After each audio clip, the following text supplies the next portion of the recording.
Financial planning ಅಂದರೆ ಏನು? ನಾವೊಂದು ಟ್ರಾವೆಲ್ ಹೋಗಬೇಕು, ಏನಾದರೂ ಒಂದು ಹೊಸ ಕೆಲಸ ಮಾಡಬೇಕು, ಅದ್ರ ಬಗ್ಗೆ ಒಂದು ಪ್ಲ್ಯಾನಿಂಗ್, ಒಂದು ಪ್ರೋಸೆಸ್ ಫಾಲೋ ಮಾಡ್ತೀವಲ್ವಾ?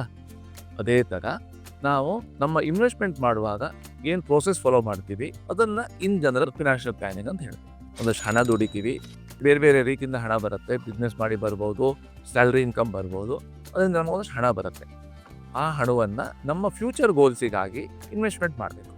ಆ ಪ್ರೋಸೆಸ್ಸನ್ನು ಫಿನಾನ್ಷಿಯಲ್ ಪ್ಲಾನಿಂಗ್ ಅಂತ ಹೇಳ್ತೀವಿ. ಫಿನಾನ್ಷಿಯಲ್ ಪ್ಲಾನಿಂಗ್ ಮಾಡುವಾಗ ಮೋಸ್ಟ್ ಇಂಪಾರ್ಟೆಂಟ್ ಏನು?